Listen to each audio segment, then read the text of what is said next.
Milo,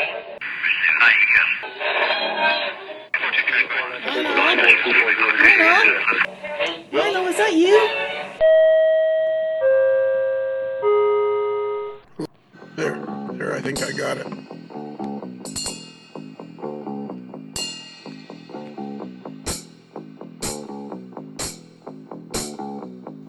Hello, Bruce. Which Bruce?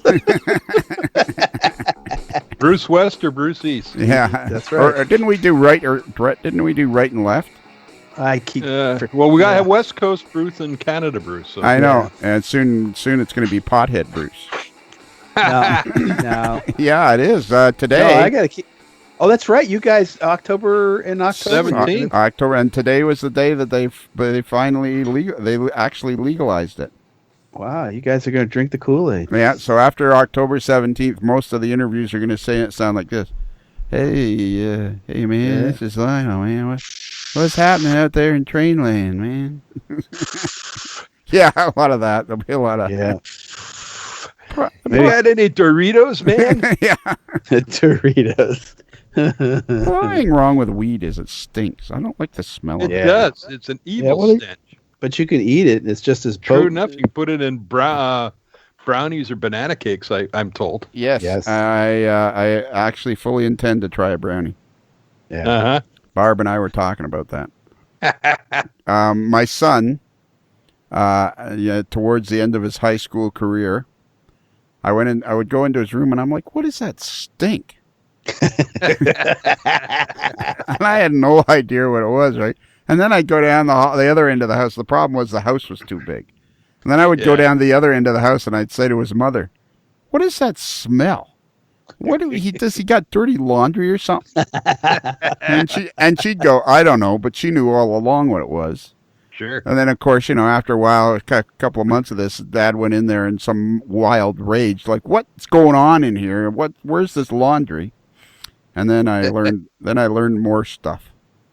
Yeah, there you go.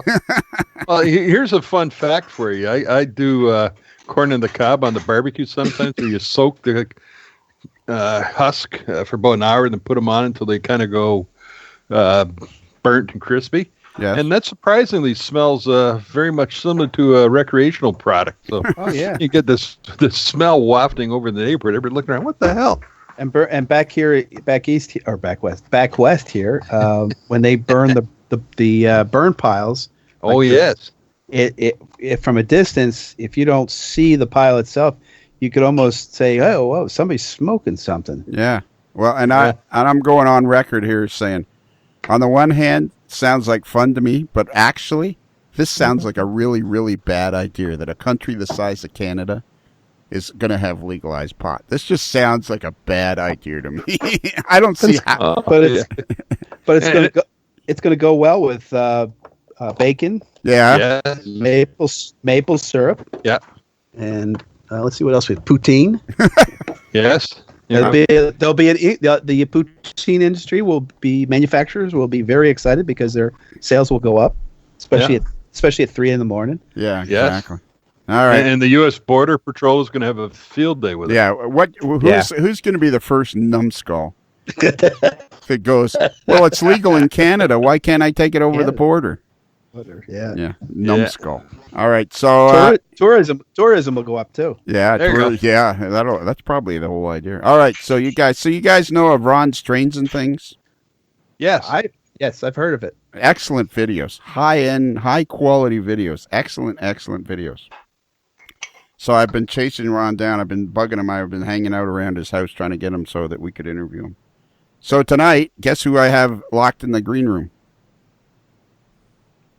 Bruce Walters? No, it's Ron from Ron's Trains. Oh, okay. So if one of you now it all makes sense. Yeah, so if one of you guys could holler for him. Let West Coast do that. Okay, hey, let me go down here. Yeah. Hey, Ron, come on out, but leave the shrimp. and watch the edge of that sofa there, the couch. It's sit on the one end of the couch there, Ron, because somebody McGurked on the other end. So, Ron, I want to introduce you to this is my brother Bruce, and this is my other brother Bruce. Hello. Hello. How y'all doing? So, We're doing. yeah, so these are guys that are going to join me in a conversation. We're going to quiz you and find out all about Ron's trains and things. All right. I'm primed. I'm ready. Are you? Cool. My first question is, we determined that you're not in the same time zone as me. So whereabouts exactly is the world headquarters for Ron's trains and things? I am in southwest Missouri, about an hour and a half south of Kansas City. Okay, so you must be getting pretty excited about the NMRA National Convention then, are you? I am very excited about it, and don't say it's in Kansas because Yeah. Yeah, it's technically in Missouri. Missouri, isn't it? Yeah, it is. It's on the... Yeah, I'm very excited about it. It's just that's just about an hour and a half, like I said, up the road from me here, and So what's that's always. what town are you in? Like, is it a fair-sized town or? No, it's a small town. It's called Dorado Springs. We're a town of about 3,500, pretty rural. Okay. Not really the edge of the world, but you can see it from here. Yeah. So what would be the next big towns? What would be the next big place south of you? I am kind of equidistant from Kansas City to the north and Joplin to the southwest and Springfield to the southeast. I'm about 80 miles from all three of those. Oh, okay. So and Joplin is pretty big, eh? Like 400,000 or something. It's not that big, but it's about 100,000. Okay. Springfield's about 150, 175, something like that. All right. So okay. So now your videos are awesome. Well, thank you. Appreciate that. And you've been doing it it seems like you've been doing it for just over a year now. Yeah, I'll be about 14 months. Started in April of 2017. Yeah. And in the background, when we're watching your videos, it seems like you have a pretty nice layout. So were you introduced to model railroading pretty much the same as everybody around the Christmas tree kind of thing? Well, sort of. I was a rail fan from the earliest memories. I grew up on a farm, and my dad used to literally buy sacked feed, and we would unload it right off a boxcar on a team track. So I was a rail fan.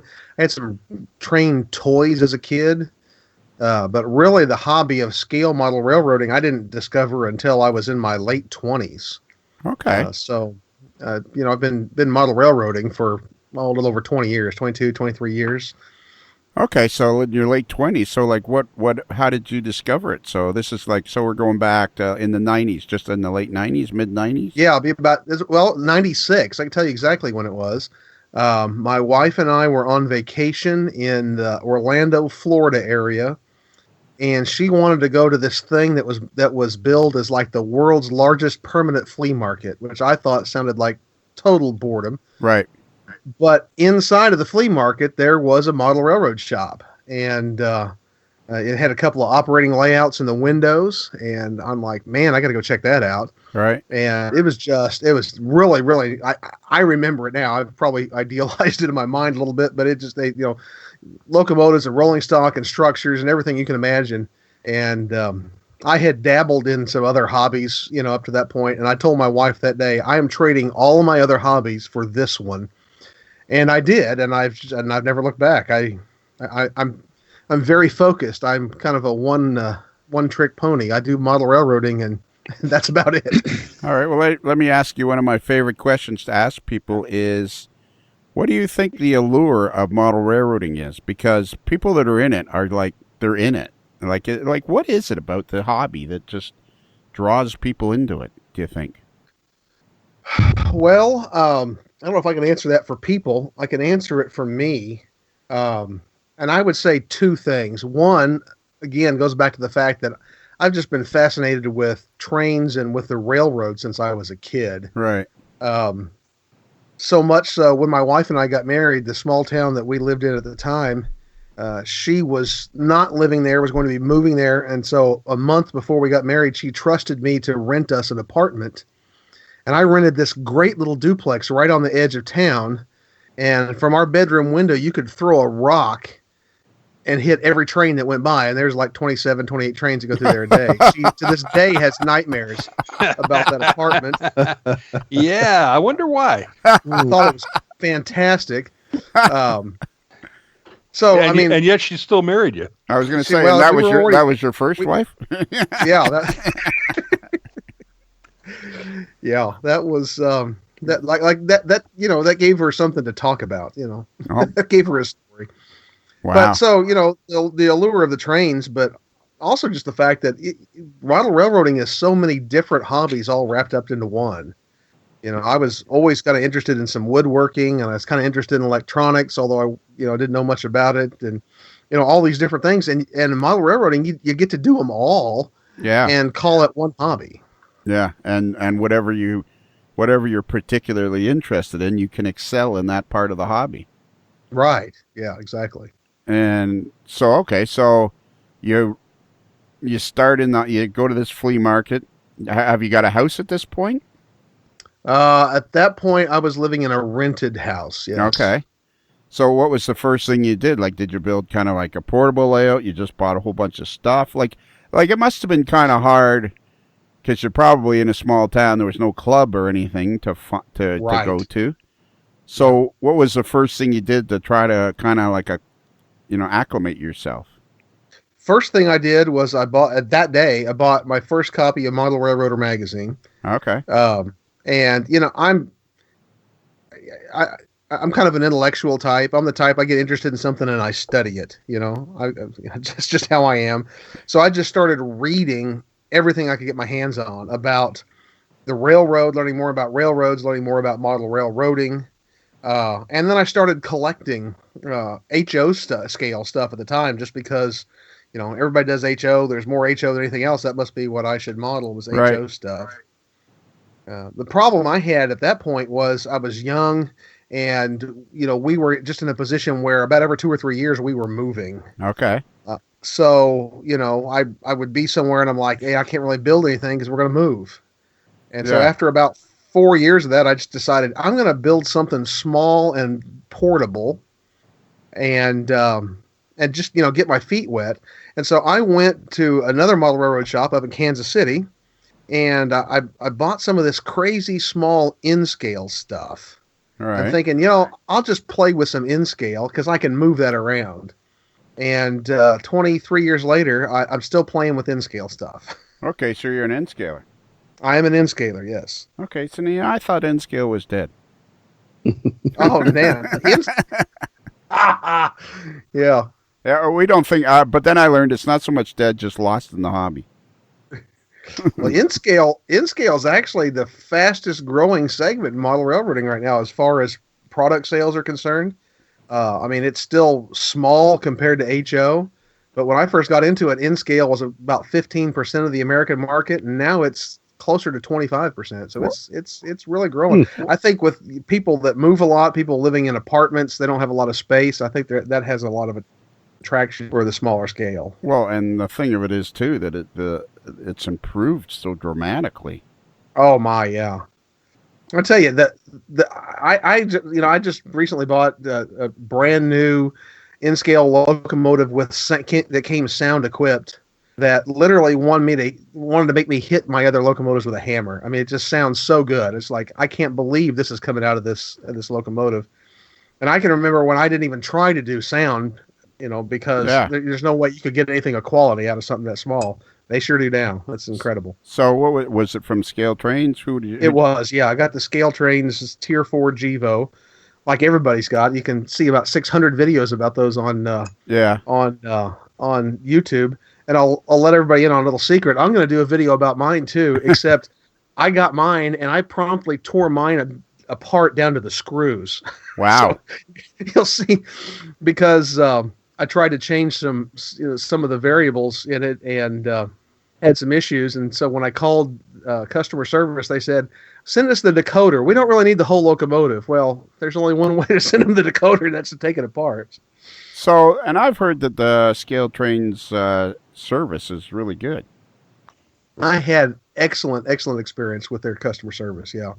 Talked to Mark. I've talked to him 2 or 3 times, and he's been very helpful. And and fast. I sent that decoder back to them. I mailed it to them on a Monday, and I got it back on Saturday. And Really? That's from Missouri to, were they in North Carolina, South Carolina? Yeah. Yeah, I was very impressed with their service department. So okay, so did you? How many of these? How much does it cost? Like the N scale Chivo? Now it's just they have three. Don't they have like three lines or something? Yeah, this is the rivet counter, which is the middle line. Right. And I know they've got that museum quality line. I've not seen one of those in person. I can't imagine how they could get any more detail on than they have on that rivet counter. But Right. the rivet counter, and this came equipped with the Loc Sound decoder. Ran 204. Okay, so that's pretty reasonable then. Yeah, for something with that kind of sound, it's that's not that compared to a lot. That seems to be to me almost to be a bit up below the average cost nowadays for that kind of quality. Yeah. Well, when you figure, a Kato or one of the better Atlas locomotives, you're going to pay, $120 to $130 for a quality locomotive. It's pretty reasonable. Okay, so then, so the house you're in now, or the place you're in now, that's you're building a permanent layout, like I see in your videos in the background. It seems like a pretty nice layout. Yeah, well, thank you. What size is it? That's always a little hard to describe. My layout actually shares space with my family's family room. So I don't have a whole room. I've got 2 decks, and I've got a little over 100 feet of visible main line, and almost as much in a visible, an open helix in between the two in the room. So okay, and how did it go building? So what layout number would this be? Like, how many layouts did you build before you finally? This would be layout number 3 for me. I built the little portable one. And then in my previous home, I built the first version of what I'm trying to build here, which never got very far in completion. But I learned a lot about what I wanted to do differently. So that was really more of a test run, I guess, for this. But yeah, this is my 3rd layout. And are you modeling anything in particular? Or? Yeah, everybody uses the term proto-lanced. I'm kind of proto-lanced, but I'm modeling BNSF in North Texas, and then also in Colorado, in mid 2000s, 2007, 2008. Okay, and were you because you were always a rail fan? Was that kind of like BNSF was a no-brainer kind of thing? No, originally, I grew up along the Missouri Pacific. Okay, and so my first layout was a Mopac layout, and then I lived in a town that had both the Santa Fe and the Norfolk Southern that ran through it right after the BNSF merger. And so for 4 years, I watched all those merger, locomotives, and I was really drawn by the fact that it's like modeling 4 railroads in one, because you get all these different locomotives and the patch jobs and the new paint schemes. So that kind of attracted me. And then after that, we lived for 6 years in Fort Worth, Texas, which I model. And there's a suburb just north of Fort Worth, Saginaw, Texas, that the whole time I lived there, I thought this place begs to be modeled. It's got this great yard. It's a mid-size that could actually kind of be modeled, fairly prototypically. And, the industries were easy to model and perfect. So I modeled that area as kind of the focus of my layout. It seems to me, wasn't it not that long ago that Mr. Chris Atkins, when he was talking about his whirlwind tour with Mr. Robinson, Gordy Robinson from Scotland. Hi, Gordy, how you doing? He was talking about, Saginaw Yard was one of the places he took this fella to see. Like Saginaw, Texas is like a big deal as far as train watching. Yeah. Well, it's Saginaw. It has, of course, BNSF, Burlington Northern, and the Santa Fe both ran through Saginaw. So there's 2 yards there. Then Saginaw Yard is the larger yard. North Yard that I modeled was a smaller yard. But yeah, Texas, Saginaw has in it what not that long ago were the largest grain elevators under one leg in the world. And so, I mean, that's the thing. It's flat land down there. You can see Saginaw, Texas from about 100 miles away because these grain elevators are so huge. Really? And I represent them. I tried to model on my previous layout. I tried to model one scaled down. I forgot exactly what the scale was, but it's the actual elevator, the big one, is almost half a mile long. Wow. And I tried to model it at half scale, so I tried to model it a quarter of a mile long. That's still 7 feet. I mean, I had a 7-foot grain elevator on an in-scale layout, and I realized this is probably not really going to work with the space I have, but it was fun to try. So it sounds like you must have an interesting job that you kind of keep moving around.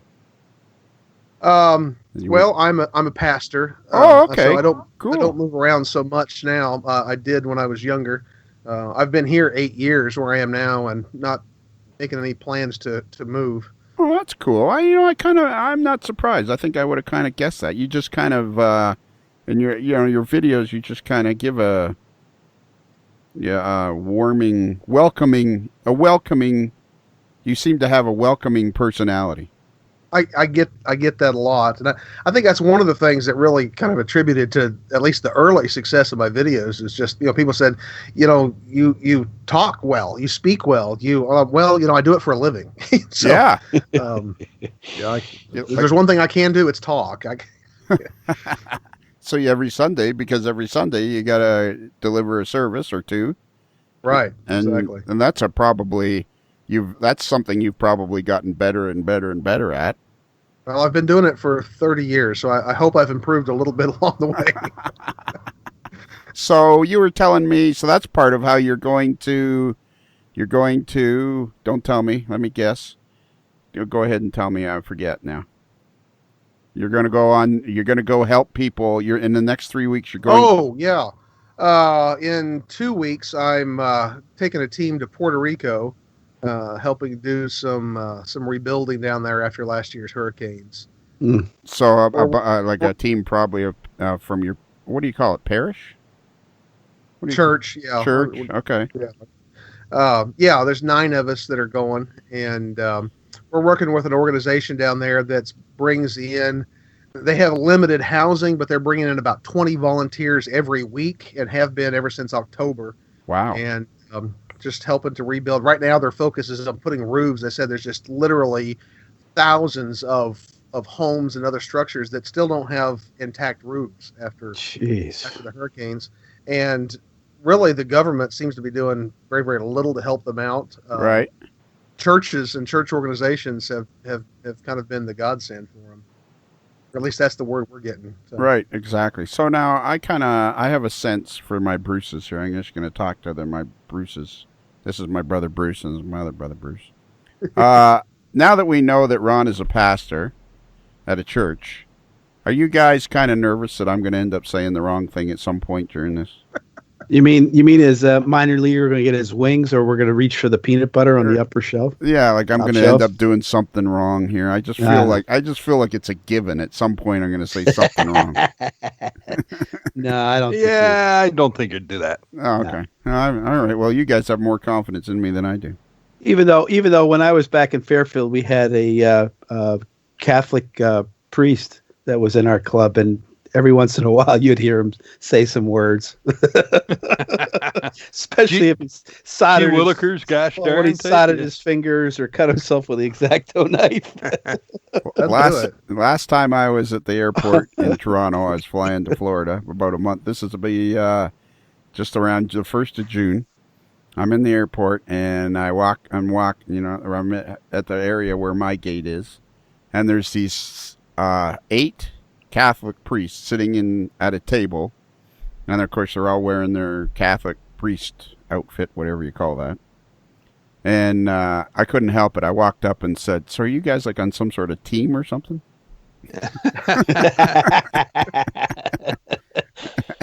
At first, a couple of them looked at me aghast, and then they realized, and they all started to laugh. Cool. All right, so now the house you're in now, you've been working on this layout for? Well, I started it 6 years ago, but I had about little over 2 year just complete hiatus where I did nothing. So I've really actually been working on it for about 4 years. Okay. And you got 100 feet of mainline. Is the track plan published anywhere? I had it up. I need to publish it somewhere. I have a Facebook page for the layout itself. It's called the Texas, Colorado, and Western Railway, and I've got a Facebook page. And I'm trying to remember if I've got the track plan on there or not. If not, I'll go put it on tonight, so it'll be on there. Well, I think I was just going to say I think you should because your videos are spectacular, and it wouldn't be a natural thing. So what is it called? I'm going to look for it right now, and this is going to be the boring part of the show because whenever we listen to me typing, it's always pretty painful. or an even better idea, Bruce. One of you guys can find. There it is. Boom. I already got the message. Oh, okay. Yes, he did it already. Beautiful. Okay, Actually, so there's your Facebook page. And let's see here. Okay. Wow, you got 1,200 people following you. And this is the Texas, Colorado, and Western Railway. So if somebody goes to Facebook and puts in Texas, Colorado, and Western Railway, then they'll find your Facebook page. Yeah. So you don't have upper part of that, you're going to see just a lot of links to my videos because I kind of advertised them on there for a while. But if you scroll down a ways, you'll see a lot about the layout itself too. And so that picture on the top of it, is that the mill that you were talking about? That is not actually the big one that I was describing. But the one you're looking at there, that's Atterbury Grain, which is right on North Yard, and that's a scratch built grain elevator that you're seeing. Wow, cool. It looks like and it looks like you're pretty active on your page, which is important. I think people should be active on their pages. Well, at this point, I'm trying to keep up with about 4 of them, so I'm finding that to be more of a challenge all the time. But 4 Facebook pages? Well, I've got a personal page, right, and then I started a second profile because when the YouTube channel started growing, I started getting all these people on and it was just too confusing to keep up with everybody, my friends and family, and they're like, "Who are these people?" So I started a second profile for my model railroad contacts. Right. And then I started a brand page for the channel, Ron's Trains and Things. Right. So I have a brand page and then, of course, the model railroad page too. So. Holy mackerel. So Ron's Trains and Things has its own page? Yes. All right. Bruce? So, all right. This, so did you kind of wake up, bolt upright one night? There it is. Did you kind of wake up? Bruce is the best research guy and co-host in the business right there. Yeah, he is. So did you kind of wake up, bolt upright one night and went, I'm going to do a video? Well, it wasn't quite that abrupt, but kind of. I had been just a casual user of YouTube up until about a year and a half ago. If I needed to find something, I might go look for something on YouTube. But as far as just being an avid watcher, I was not. Mm-hmm. And then I found a particular fairly well-known model railroad channel on YouTube. Can I say that name? Absolutely. Say nobody's listening. Well, nobody's listening, so you can say whatever you want. Nobody's gonna care. I through Model Railroad Hobbyist, I found Ken Patterson's channel, and over the course of about a month, I just binge watched everything that he had put up there. For the last whatever it's been, 4 years, 5 years, and I thought, I really enjoyed what he did, and I thought, I could do that. Right. And I'm at a stage right now where I've got 3 kids. 2 of them are off at college.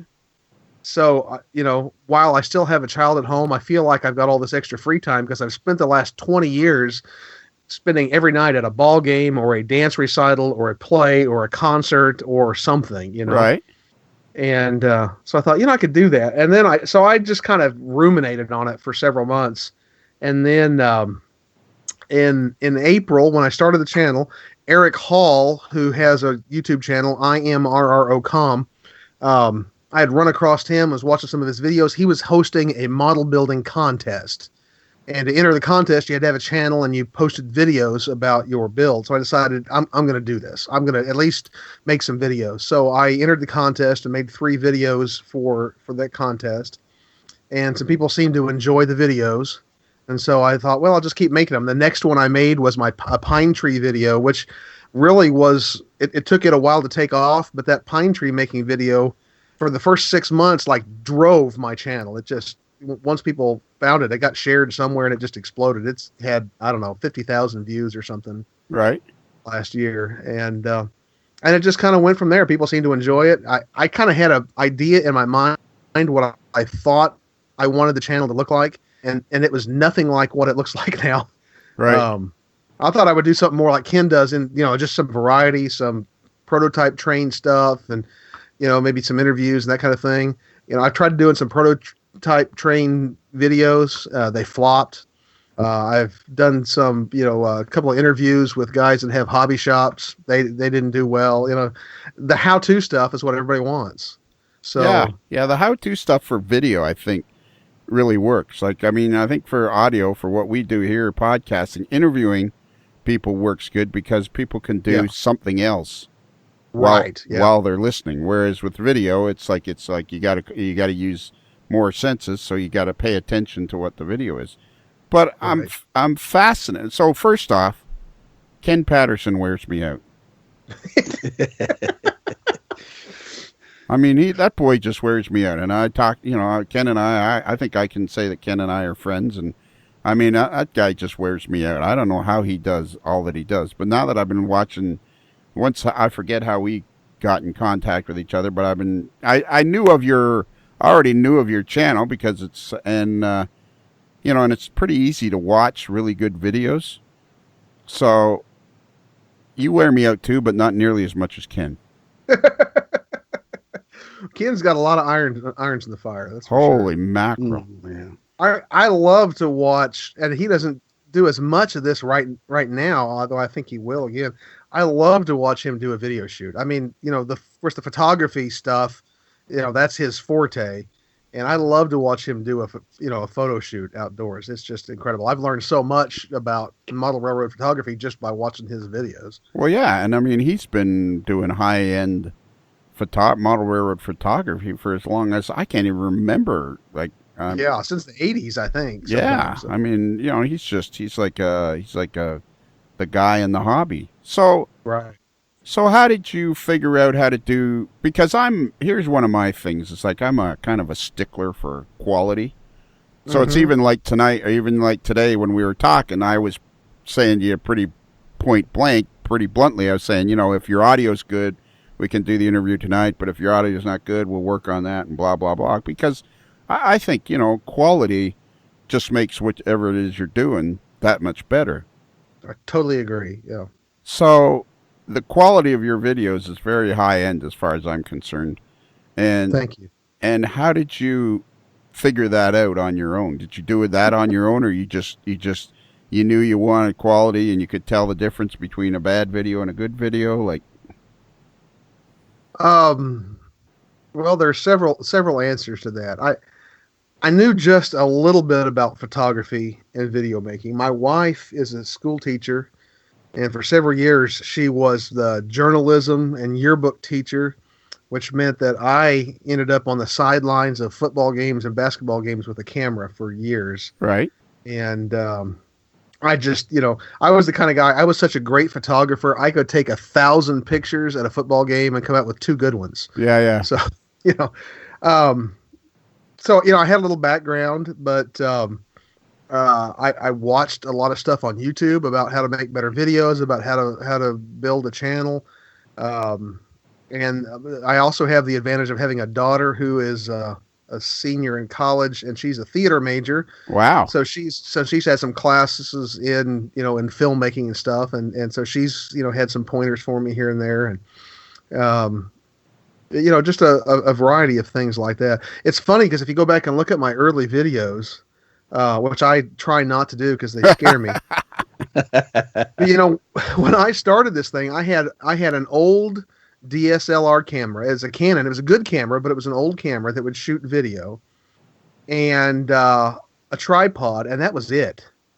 I had nothing else. Right. I pretty early, I heard somebody say the most important thing of good video is good audio. So I went and bought this microphone that I'm using now, and I've got a couple others since then. And then I had a couple of these clamp lamps, that they use for heat lamp. I literally had them because we used to have a chicken that was like a pet of my son's, and we bought these 2 heat lamps. So I had these clamp lamps in the garage, and I just played with some light bulbs until I figured out what made me look, not like I was some other part of the world. And, and just, and that was it. And it's just, there's a lot of trial and error involved. Sure. Yeah. But it was a lot of fun to learn. The biggest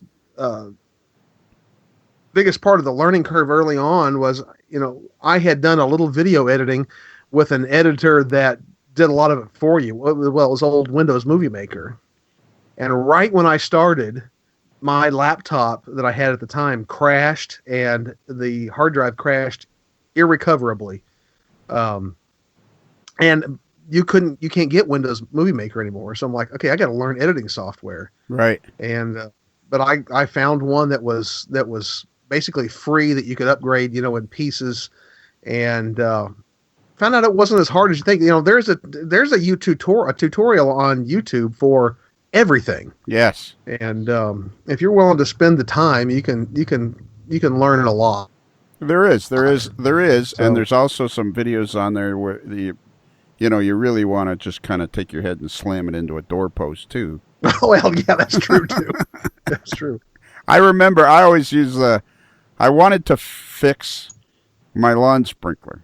I needed to put in a new head or something. So I thought, okay, well, I'll just go. And this is about 2 years ago. And I thought, well, okay, I'll just go to YouTube and look for a video. And of course, I had to go through 2 or 3. And the one that caught my eye that just kind of put me over the edge was this guy. He goes, well, hey, everybody, my wife and I, we just had a lovely steak dinner. It's a beautiful night out here on the back porch. And we had to go through 3 minutes of what he was, of his evening. And I'm like, I don't care about what you ate. I want to fix my lawn sprinkler, And, you're like, your videos are, I like the fact that they seem to be around the 15-minute mark. You don't get, you're not long-winded. You get to the point. You speak up. I'm always amazed. I'm not amazed is the wrong word. It's like, you know what? The beauty of model railroading is there's no right and wrong way. If you like if you want your model railroad to be, purple and green and, you haul dinosaurs on flat cars and knock yourself out, that's not wrong. Right.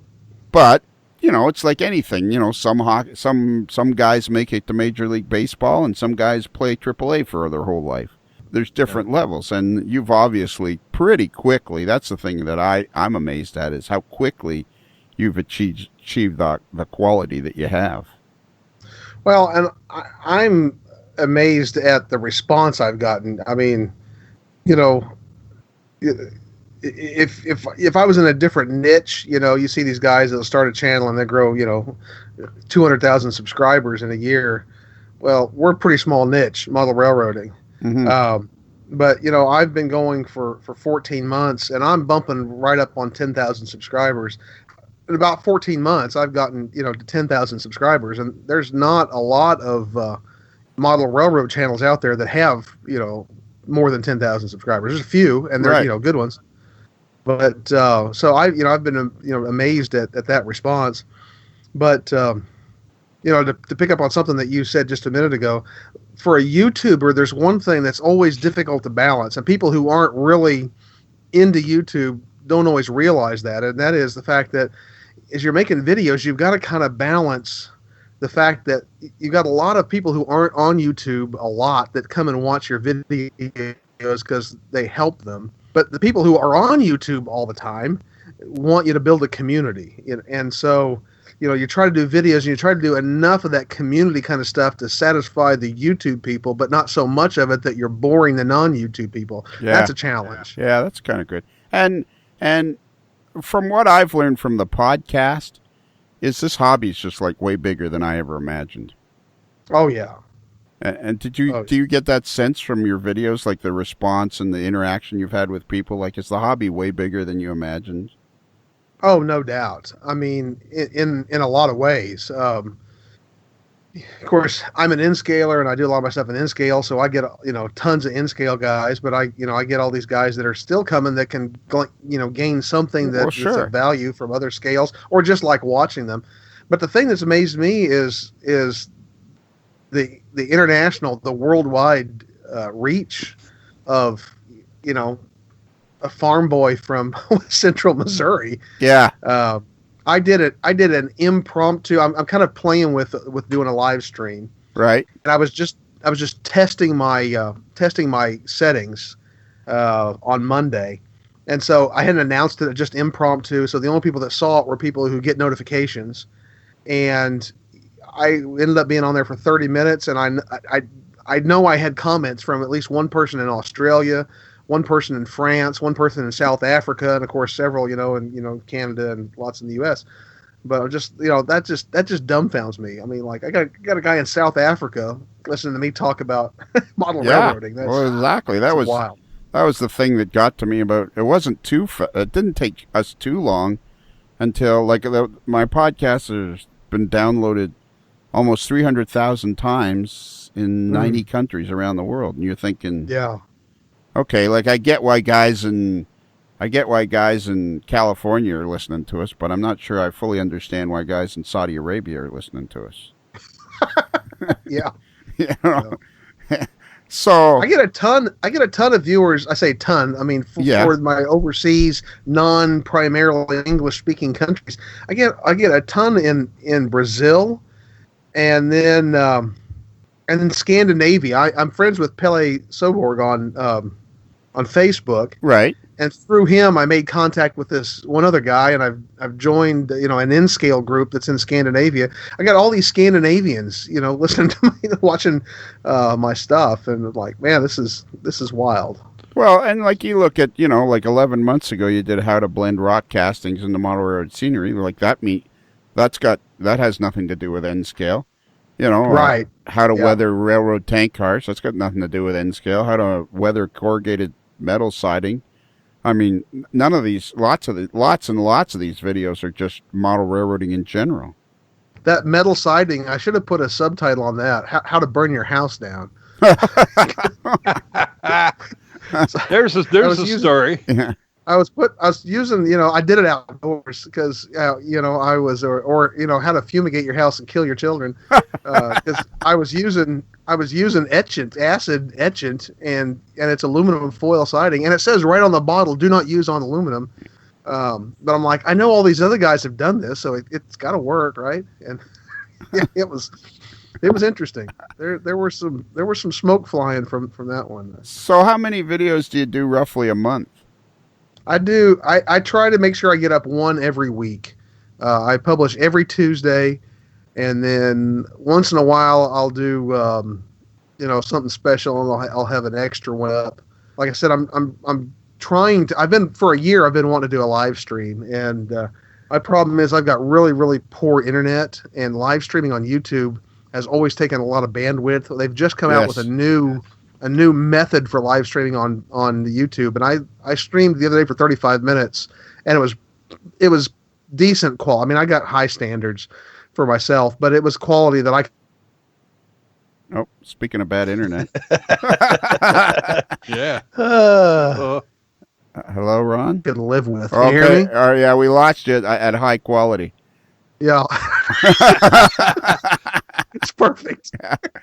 That's exactly how it works. So how come you have bad internet? It's just bad. It's not very good in the little town you live in. Well, and I live a half a mile outside the city limits. Okay. So I have 10 megabit internet, and that's the fastest that's available at my house. I cannot get anything any faster. Okay, yeah. And my secretary, she lives, I don't know. The town I live in is about, roughly 200,000 when you count the surrounding area. It's about 50 miles north of Toronto, and I have cable, so I have solid cable internet, and she's like a mile and a half farther away from me, and she finally found something. I should know the name of it, but she finally found this thing that she puts on her roof, and they point it towards a tower, and Like Right. she has good internet now, but I'll tell you, it was a struggle for her because it was like getting on a party lane. And it's like the world now is internet. Period. End of sentence. Right. I could get satellite internet here, but it's the base package would be as expensive as what I'm paying now, Right. and there's data limits, and they're Right. pretty significant. So to get the kind of data I would need for uploading videos, it would cost me an arm and a leg to do. So Okay, so let's go through that because, like I said, Ken Patterson just wears me out. Like he's just I think doing video is like way harder than doing audio, and I think I do 3 podcasts a week, and it's like that's going to be my limit because you get beyond that, it's just like as easy as audio is to do because I edit it, when I'm driving around or walking the dog or whatever. But video, you have to be sitting in front of the computer watching it. right. So like, what's the process? So you come up with an idea, and like, how long does it take you from start to finish to do? I don't know. Let's pick a upgrading model railroad rolling stock. That was 20 minutes long, which seems to be roughly the average. That's kind of my average about, yeah. That one was fairly fast to shoot because it was all at the workbench, and it's not like I got to do something and let it dry and a lot of that kind of stuff. So the upgrading of the rolling stock, I probably shot that video in maybe an hour and a half, and I don't remember specifically on that one, but a video, if the shoot goes well, if the footage flows together pretty easy, I can edit a video in about 3 hours. If it's something that's got tons of shots and there's a lot of stuff to go through and a lot of clipping and pasting and moving around. Let me tell you what I recently did, and I will never do again for multiple reasons. My kids are growing up, so just this week, what is today, Wednesday? Just yesterday, I put up this silly little video about my wooden Thomas the Tank Engine toy trains around here, and I did a story, and my response to that's been pretty mixed. Some people really hate that because they're looking for model railroad content, but I'm like, it's my channel. Sometimes I can do what I want. Yeah. But that thing, I thought, this will be nothing. I'll just put it together. I run some trains and tell a little story. I spent 4 hours shooting that thing. Yeah. And I started editing it on Monday night, wanting to get it up on Tuesday. I started editing at 9:00. I looked at the clock. I thought, I'm about done. I looked. It was 2:15 in the morning. Holy and I finally finished at 3. So I mean, it just took it. I spent what is that, 5-6 hours editing that silly video. So I would say my average on editing is 3 to 4 hours. Shooting just depends on what kind of video it is, but it could be anywhere from an hour to 4 or 5 if it's something that's really, really involved over the course of days. Yeah, so on average, then you got to figure 8 to 10 hours per video. Yeah, I sleep 45 minutes a night, so. Holy mackerel! Not really, but I have definitely given up some sleep for the sake of doing this thing. But it's it's rewarding, isn't it? I mean, well, it is rewarding, and I got some extra incentive. I don't know if you know this; these are just now coming out, so this hasn't been. I mean, it's not a secret, but it hasn't been publicized a lot. I've been going about 6 months, and I was approached last October about making some videos for Model Railroad Academy. Oh yeah. And so I've just made my first video class for them. Should be coming out on their website. Sometime within the next 3 or 4 weeks, I think. And so I'm doing, in addition to doing the channel, I'm also doing that stuff. Well, that gave me a little extra incentive to make sure that this stuff is good. So yeah, that's kind of exciting though that somebody approached you and asked you to do it. So obviously they're paying. Oh, yeah. They're obviously paying you somehow, and it's Right. like you've been hired to do model railroad videos. Right. Well, and the guy doing what I'm doing before me was like Jerry Leone, who's kind of, he's fantastic. I'm like, you want me to do what Jerry Leone was doing? Really? Okay. Yeah, but I think your stuff is like, I'm very critical. Like I really like I'm not a huge YouTube watcher.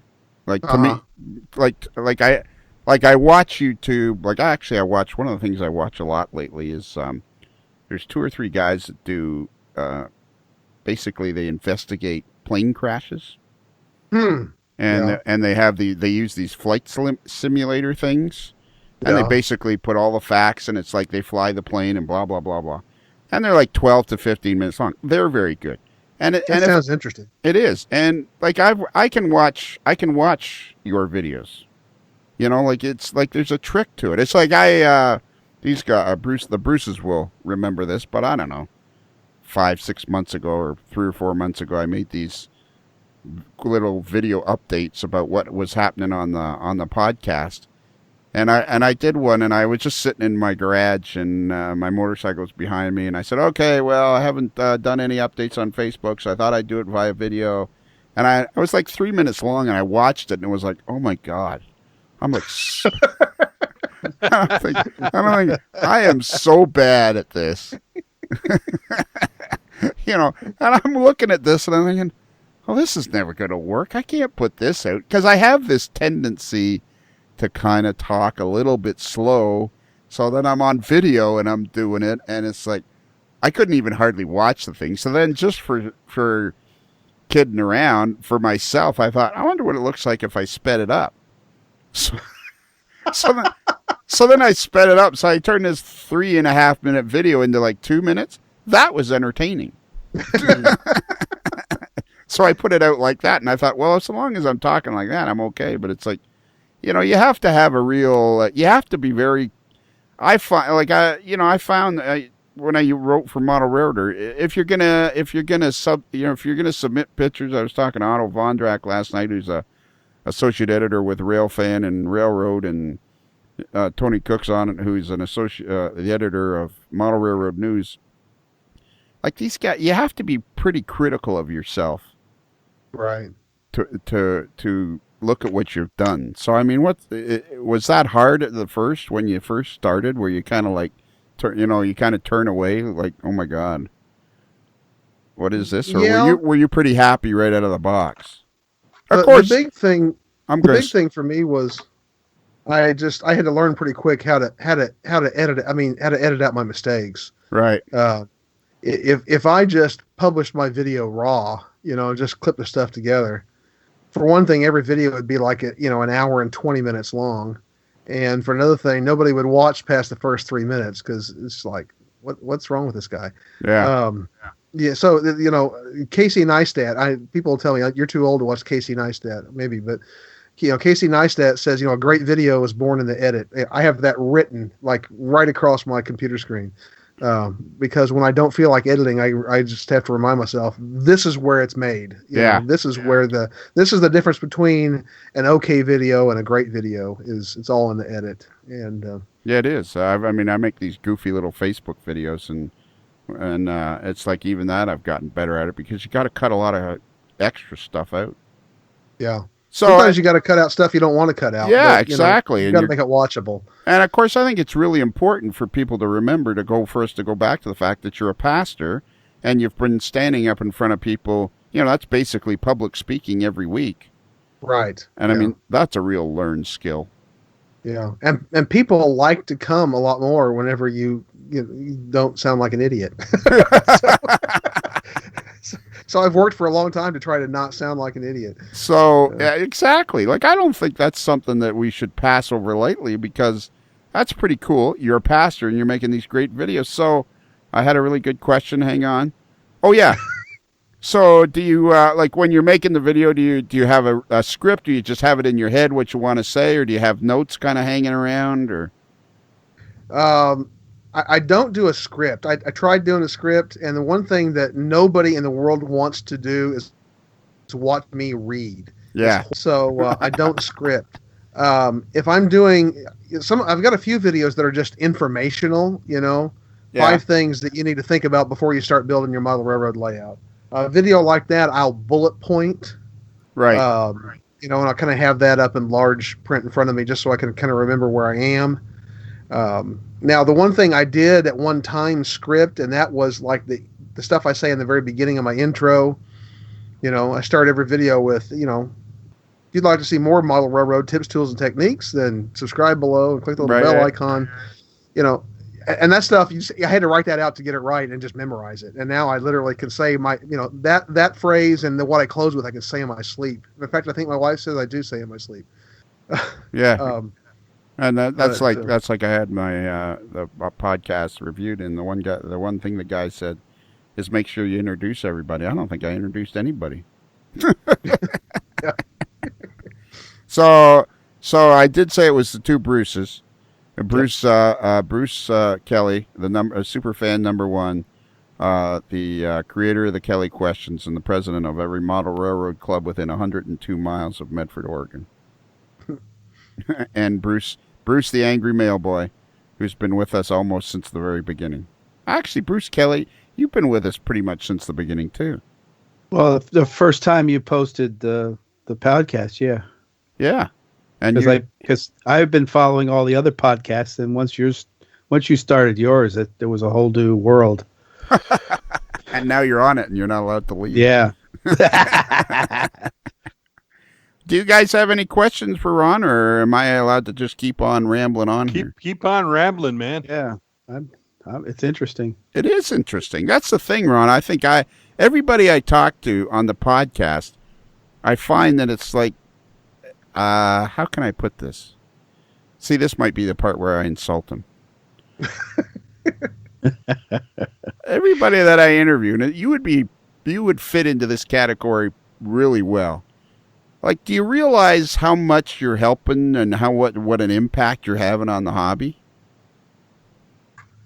I think I'm starting to realize that.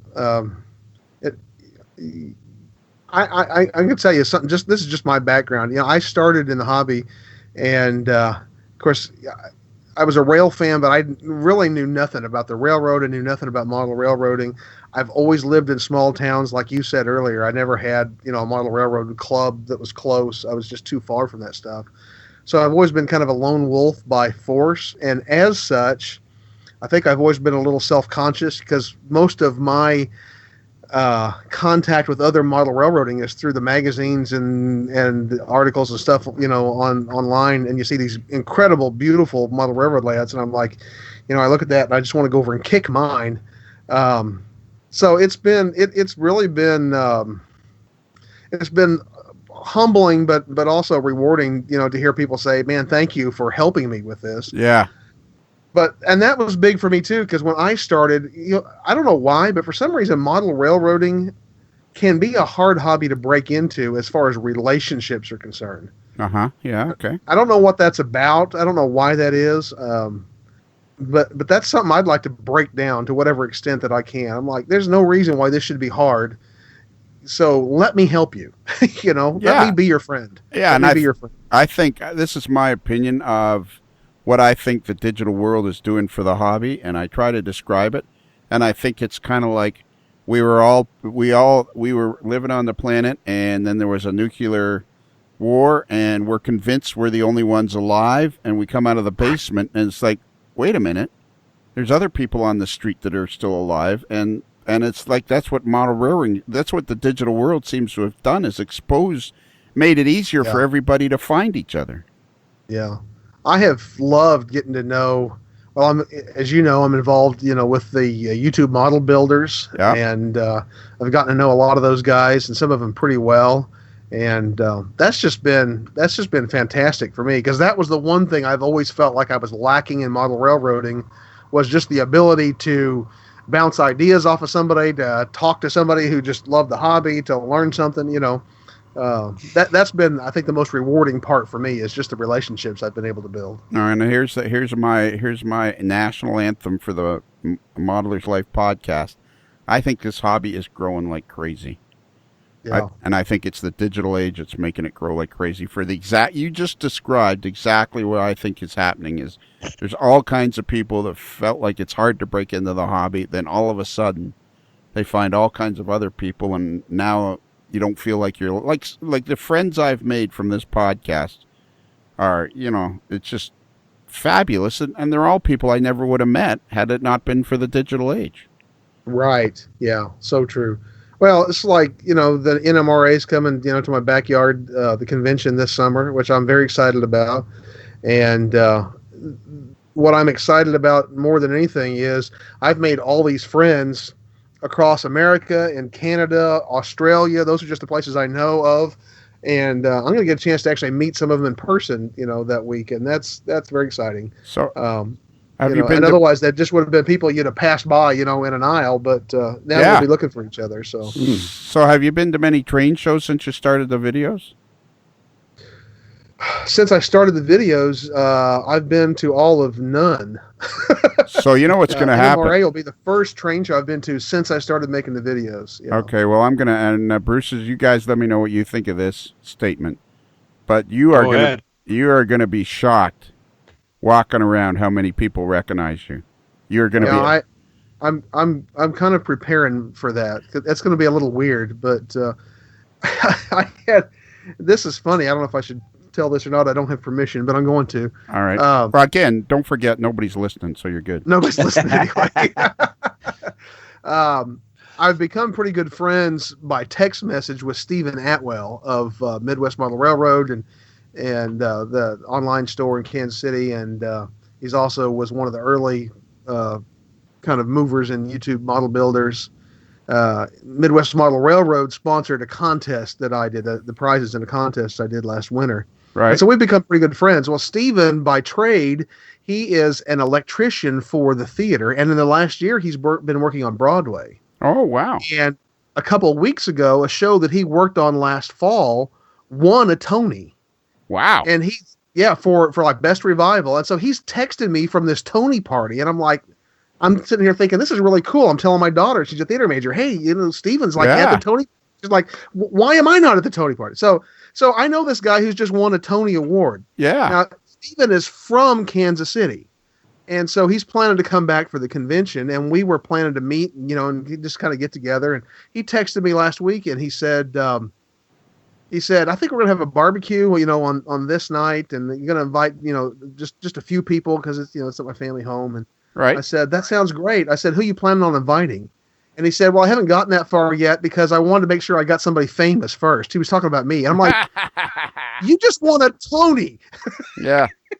Well, that's you're worried about getting me there to draw a crowd. That's like the time I met Rod Stewart. The first time I met Rod Stewart, he said to me, he said he was more interested in being on the cover of Model Railroader than he was on the cover of Rolling Stone. It's funny. I told somebody here a while back, I used to hear Rod Stewart on the radio and think, man, I love his music. And now I hear Rod Stewart on the radio and think he's a model railroader. Yeah, and a good one. Like, what? This, your model What's railroad. wrong with you? You're weird. What's that? I'm sorry, you cut out just for a minute there after you heard his music, and I don't know. I heard his music. And I don't know either. I don't know. Did I say something else? I don't know. I don't know. Model railroad, your video Model Railroad Yards designed for operation had 50,000 views, and it's only been up 3 months. That is the closest thing to a viral video as I have had. Yeah, that was amazed by that. It got like 25,000 views in the first 2 weeks. It was crazy. I think there's a lot of people that are really interested in the operations of, like your realistic operations using switch list 4.3, almost 5,000 views. I mean, decisions to make before building a model railroad, 6,000 views almost. I mean, it's crazy. So how does, if I'm going to ask you questions and don't answer them if you don't want to, would you mind taking a mortgage out on your house so I could buy a Corvette? No, that's not the answer. So Model Railroad Academy. So first off, how do you come up with the ideas for your videos? Well, a couple things. Of course, when I first started, I just thought, okay, what can I do that A, I can do well enough to make a video about, and B, I can easily make a video, in 20 minutes about it. So the first few, those were pretty easy. A lot of it is just whatever I'm doing on my layout. I'm working on this. Can I incorporate that into a video? And then a lot of it comes from viewer suggestions. I get questions in the comments of the videos. Okay. And sometimes I'll say, hey, yeah, I can, I'll make a video about that. I'll put that on my list. And other times I think, hey, I think I'll make that video tomorrow. And so, they get a lot of good ideas from people who are watching and saying, hey, I need some help with this. So now that you've got a year's worth of video, how many videos have you put out? It looks like like 50, 60, 70 videos? More than that, yeah. My regular episodes, I just made episode 91, I think it is. I actually have more videos than that up there because I had like the contest. I did a bunch of extra videos for that and a few other, oddball things. But as far as regular episodes, I just finished episode 91. Do you remember who won the most popular in the contest? In the weathering contest? Yeah. That was fella named Andy Dorsch. Andy Dorsch, yes. I had it on the tip of my tongue, couldn't say it. Yeah. Andy Dorsch. You know where he got a lot of votes from? You? We mobilized the Modeler's Life nation. Did you? Yes, we did. So that's cool. So that's good. He did some neat stuff. Oh yeah, he did some great stuff, and that's again, it just shows you how much the digital world is now, because he was really excited about your contest, and we were really excited about helping him. Yeah. So then we kept. And if I remember, he was literally only about a half a point. I mean, like a point or two, out of having the second place prize. Anyways, I mean, he was up there in the running. Oh yeah. His stuff was good. Yeah, absolutely. He's a good modeler for sure. So and his dance moves are spectacular. His dance moves, yeah, that's another thing. If you get a chance, I remember that. Yeah, if you get a chance to watch, just like me. Yeah, that's not really a problem. You might want to keep that. When you're doing your sermons, do you call them sermons? Sermons, yeah. Yeah, you might want to, when you're doing those, don't, maybe not do the dancing thing. You'll edit that out, right? Yeah. Yeah. Oh yeah. Yeah, we edit everything out. Don't worry about it. It'll all be edited out. So, okay. So, Model Railroad Academy. This is very exciting. These guys are obviously doing doing something where they're able to generate some sort of monetary return for all their work, and they just all of a sudden contacted you one day? Yeah. I happen to know, not from them, but from other sources, that they had contacted at least one or two other people before me. They were wanting to do something. They've had a subscription service for some time. Right. They were wanting to do something new. What they're doing now is they're making video classes where instead of subscribing to a website and getting the content as long as you subscribe, you pay, a certain amount for the class, and you get like an hour and a half worth of complete coverage on a topic, and it's yours. You have it. The first one that I did that'll be coming out here right away is on bench work. That seemed like a logical place to start. Right. And so I'm finishing up some written materials for that right now, and I think that'll be up on the website here. I'm hoping definitely before the national convention anyway. Should be up pretty soon. So you did a class about doing bench work. Right. I talked about some principles, things to think about, before you build bench work, variety of styles of bench work, different materials that you can use, when is weight in consideration and when is it not as important. And then I actually built a section of bench work for a little switching layout that I'm working on as well. So and you say that's about an hour and a half? It's I think the whole thing, it's broken into 7 sessions. I believe the whole thing's right at 90 minutes, I think, this first one, if I remember correctly. Wow. So that must have been a lot. That must have been a lot. Is it? Or did you find it, Bruce? Well, no, but I've looked at a couple other their classrooms or whatever you want to call them on their website, and they're very well done. Are they? That's cool. And informative. I looked at one about painting, and the guy was great going through various things for painting, airbrushing, and so it's a class that's about an hour and a half or so long, and they're very well done. I look forward to the day when our podcasts are like very well done and well worth the trouble. I know it's the big dream, man. It's the big dream. It's out there. It's something for us to strive for endlessly. It is. So that must have been a lot of work, an hour and a half's worth of videos. And you say there's some writing material? Yeah, there's some written material that goes along with that I, like I said, I'm working on finishing up now. And So that you were like, I guess the only reason I'm saying that is because 100 years ago, I think it was 100 years ago, I wrote for Model Railroader, and they got me to build a couple of project layouts. And after when I agreed to build the first one, actually went to Milwaukee for something else, and we were having a meeting. It was, I don't know, I think it was after I started my column or before my column. Anyways, I was there, and I didn't understand why they were all doubled over with laughter after I left when I had agreed to build this project layout. My good friend Marty McGurk says, "Oh man, that is you kind of stepped in it there. That's a big job." And man, was it a big job? Holy moly! Yeah.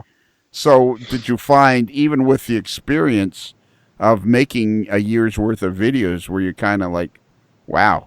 Because you're making it for somebody else. I guess my point is, now you're making it for somebody else. It's not just you. It's not just your only. It's just not your critical eye. Now you're realizing somebody else wants X, Y, and Z. That must seem like a lot of work, didn't it? It was, and it turned out to be a lot bigger job. The first one, I think, as I go forward, it'll get a little easier. But production wise, it was a huge step up. And I had the option. I mean, they would have paid me less and sent a team to do it. But they're like, if you want to film it and edit it, and send it to us, basically just ready to, put the graphics on and go. I said, okay, I'll do that. So I'm in my basement. I got I'm trying to run 2 cameras. I'm trying to build something. I'm trying to keep it within the frame of the camera. I'm trying to watch a monitor. I'm trying to not screw my hand to the benchwork. And, in my videos, if I make a mistake, I just edit it out and I put in a jump cut. I don't care. Everybody uses jump cuts on YouTube, but they don't want those on these. So you got to do everything and make it look like it's one take. So yeah, it turned out to be, they said, well, how long do you think it'll take you to make this? I'm like, I think I can make it in 4 to 6 weeks. Yeah. 3.5 months. Wow. It took me to make the first one. Well, again, I hope I can do that a lot faster in the future, but yeah, that first one was, it was a chore, that's for sure. Well, yeah. But it was fun. It was a lot of fun. Oh, absolutely. I mean, I learned so much about journalism and everything at working with the guys at Kalmbach. I mean, it's what's the word for learning? Education. You'll find here that we try to stick here to 2-syllable words because I only have a vocabulary of about 27 words. So fourth grade speaking level. Well, now that's kind of rude. Oh, sorry. So, anyways, yeah, the amount of work involved is it's staggering. So now, have you already got plans for your second Model Railroad Academy video, or? Yeah, and I guess I can say that out loud. The second one's going to be on track work, and I don't know for sure just when that'll be out. Sometime after I start it, I guess. Yeah, that's a good time. But I'm hoping to have that one, filmed and get the production done before the summer's over, before school starts. So now you must be kind of going like a one-armed paper hanger because I like I say, when I completely learned podcasting and broadcasting on my own. Like I had no idea what I was doing. Like the original idea for this podcast was, I wonder what it would sound like if I was talking to people. That was it.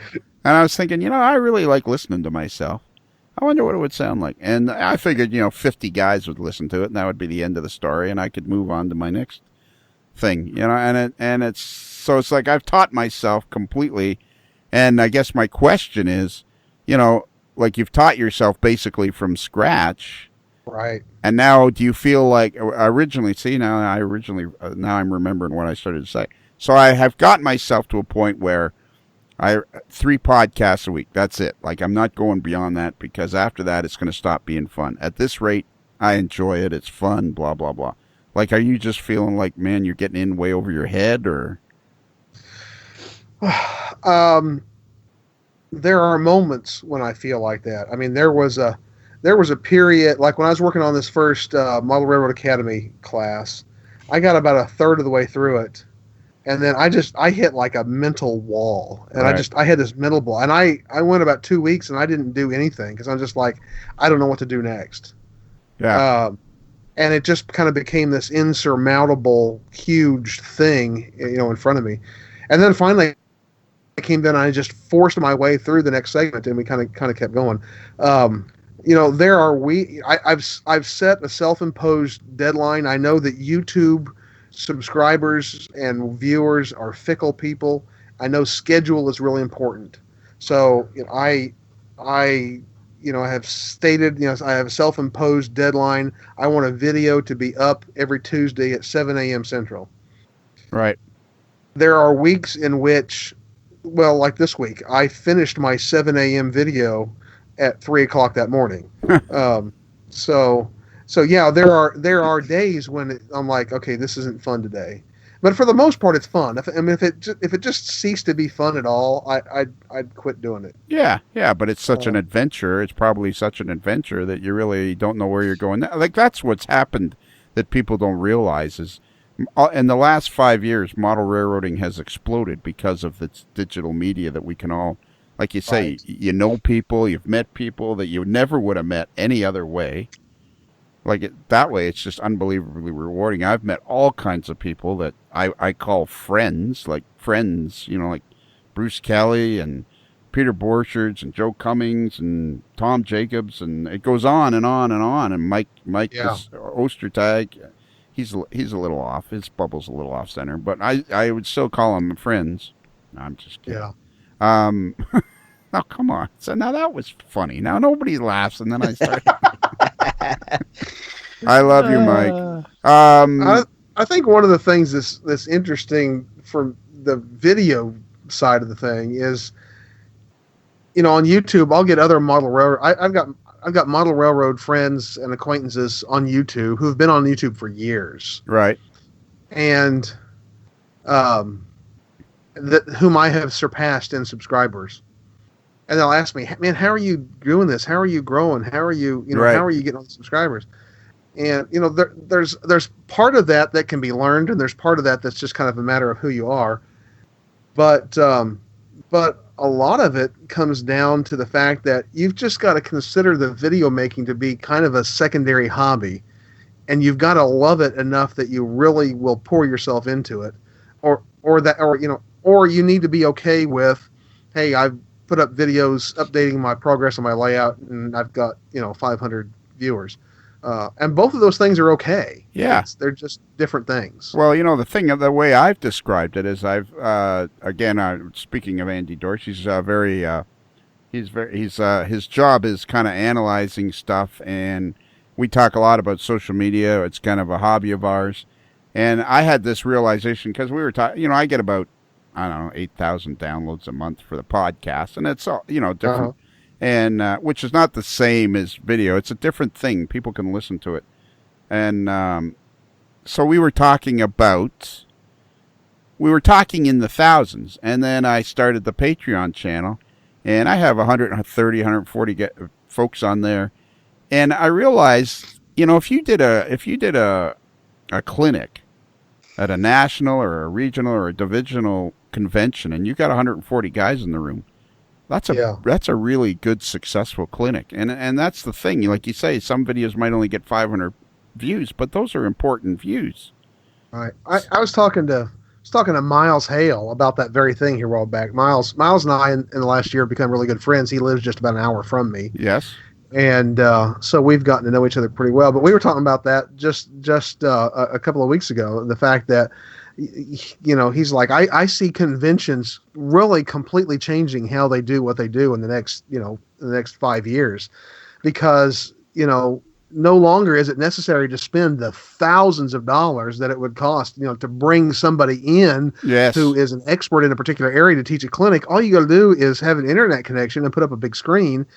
And you can lead a clinic from, in Kansas City, from Australia or wherever, from anywhere in the world. My friend Martin Jenkins in Australia on the Gold Coast. Yeah, I know Marty. Yep, that's what he's doing. He's having a convention in September, and somehow I'm involved, which I think for them they're gonna kind of be looking at each other, going, "Why do we need that?" But Yeah, that's not Marty's coming to Kansas City. He is I'm coming to looking forward Kansas meet- City, and I'm gonna try to get a free dinner out of him.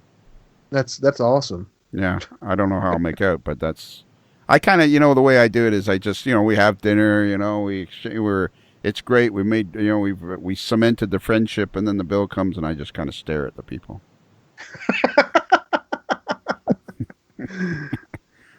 Which means, of course, if we meet in Kansas City, I'll be trying to get a free meal out of you too. Oh, good luck. Yeah. Well, you may want to enter that contest. Lionel gets a free meal contest. It's sweeping. It's a spectacular contest. It's sweeping the nation. See, I'm doing a 10,000 subscriber contest right now. If I had that idea, that's brilliant. Exactly. I had one more really good question. Oh, Miles Hale. I want to tell you, here's what I think about Miles Hale. I hope you take this the right way. Here's what I think of Miles Hale. He is what model railroading is all about. This guy gives so much to the hobby. He reminds me of Lynn Westcott from days gone by. He is so giving to the hobby and such a gem for the hobby that somehow we need to get him at the front of the boat or on the top of the flagpole, because this guy does more for the hobby than I think anybody I know. Yeah, he's awesome. Let me tell you about Miles from my experience. And I don't know if I said this, but really my getting a lot deeper involved in the hobby and starting the YouTube channel, all of this in the last couple of years has happened because my two older kids have gone off to college, and I've got time. Right. So now, I've been an NMRA member for a while, but my division's the Turkey Creek division in Kansas City. It's an hour and a half away, so I'd never go to a meeting. Right. Well, in the last year, I've started going, and Miles is part of that same division. When I started getting ready to go back, I knew Miles through YouTube Model Builders a little bit, although I don't think we'd ever had a conversation. I was friends with him on Facebook. So I just went out on a limb and sent him a Facebook message and said, here's who I am. And I really kind of like to get involved in the division meetings up there and get to know some of the guys around Kansas City. That's the closest model railroad community to me. Right. And he sent me a message back and he said, well, why don't you start by coming to my house? I'll show you my layout. And it turned out I was going to Kansas City for something else just a few days later. And so I went up and met Miles and Fran, and he showed me around the layout, and he just talked to me like we'd known each other for years. Yeah. And then, now listen to this. And I just feel like Miles has invested in me, and I really appreciate that.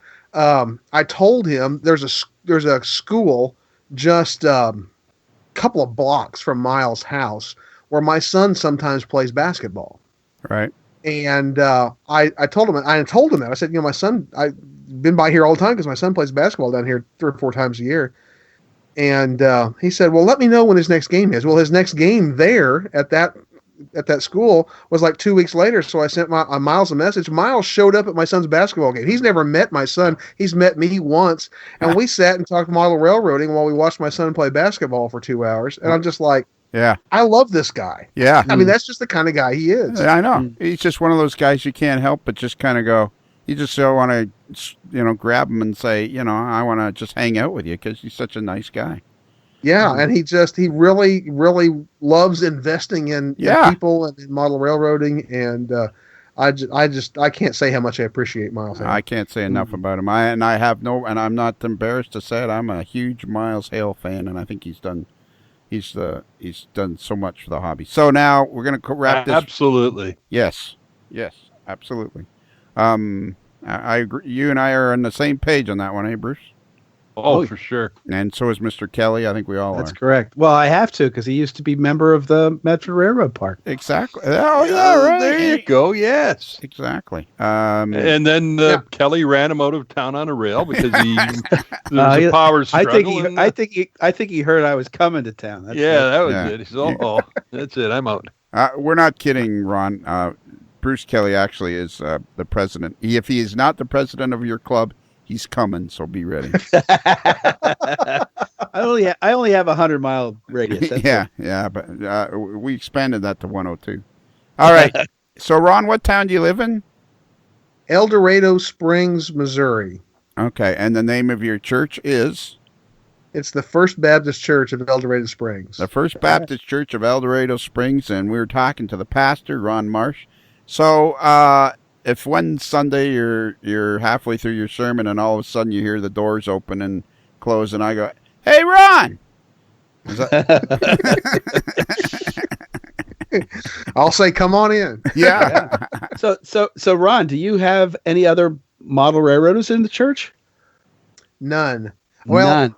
Now let me back up. I've got one guy he was a career military man, and he spent the biggest part of his career in Germany. And I understand that he has in boxes an incredible collection of German in-scale equipment.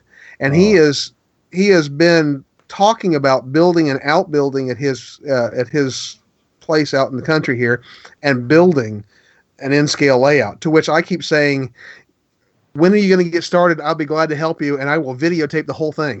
Yeah, Oh, wow. exactly. Cool. How cool would that be? I'm hoping to raise up a model railroader. What I do have, and this is interesting, there's an old bank building in town that I've known as long as I lived here, is owned by a guy out of St. Louis who is a Lionel collector, and his whole Lionel collection is in this bank building, Wow. which he had planned to open as kind of a museum, but never happened. And I have been trying to make connections with this guy to see his Lionel collection, and I have 8 years. I still haven't made contact with him, but I'm still trying. But that is the extent of the model railroading community here that I am aware of. Oh, wow. Yeah, and it's probably there are people there. Like I think that we aren't even close to the connection that either your YouTube channel or my podcast. Like I don't think we're even barely scratching the surface yet. No. Oh yeah, I agree. I mean, I think this hobby's I'm gonna say it. I've said it before. I think the hobby's, for some reason or other, I can't talk. I think this hobby is going to explode, and we're all going to be covered in model railroad goo. All right, that's it. Hour and a half. We can't do it anymore. Now, we do have something else called the Kelly Questions. Would you be available to do the Kelly Questions with us? It takes about a half an hour. Sure. And it's just a survey we do with we try to do the survey with all of our guests. It's just a survey about the podcast and your interest in model railroad. Yeah, I'd be glad to. Okay. All right. I think Mr. Bruce the Angry Mailboy. Yes. Do you think we should let Mr. Kelly give out the email address? Are you going to try not to get angry when he screws Well, he tends to screw it up, but let's give him a shot. Yeah. Oh, man. If you want to contact us through the wonders of email, our email address is modellerslife@gmail.com. That's modelers with one L like railroad and not two L's like Kelly. Wow. Wow, we got it. That was perfect. Would you have that written down somewhere? Yeah. No, but I figured you guys wanted me to screw up, and I just couldn't. Dang. So you got it on the first bounce. That was beautiful. It's practice. I gotta come up with new words though. I think that's make it fun. Yeah. Well, I kind of brought a tear to my eye. Yeah. Yeah. Not really. You open the bottle of glue and the vapors got there? Exactly. Yeah.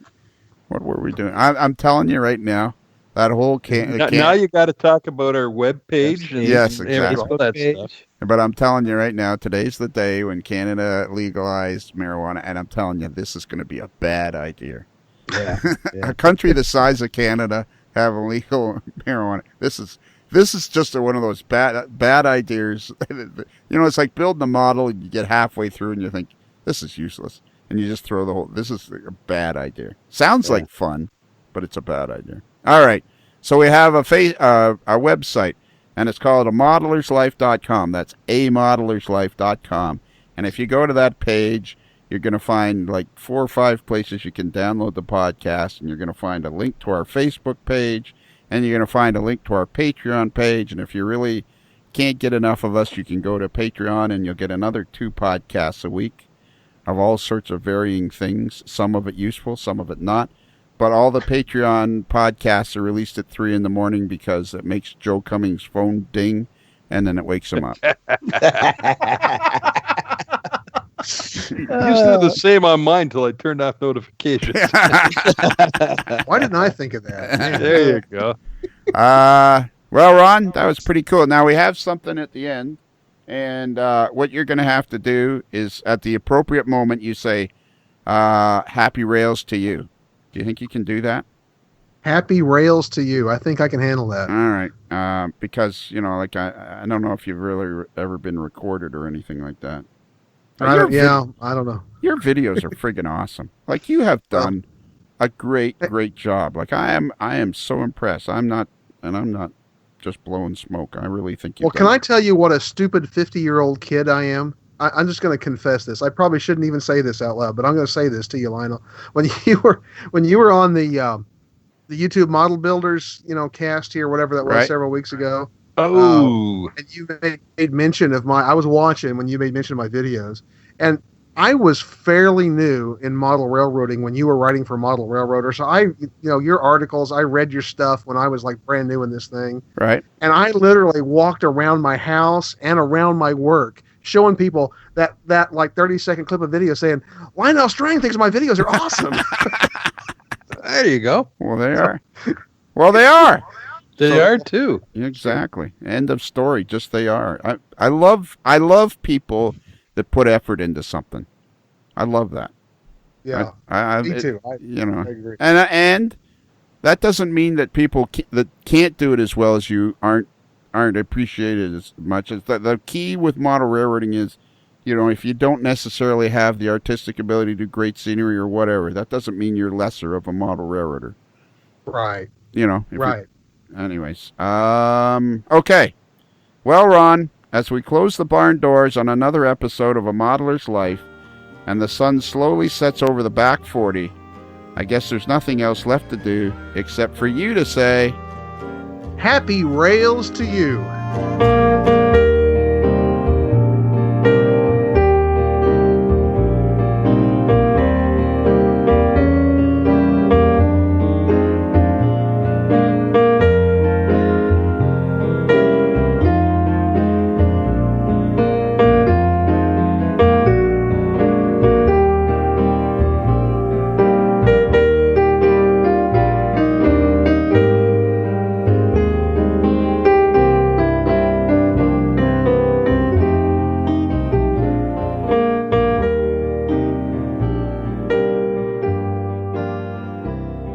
It's another Lincoln Homer.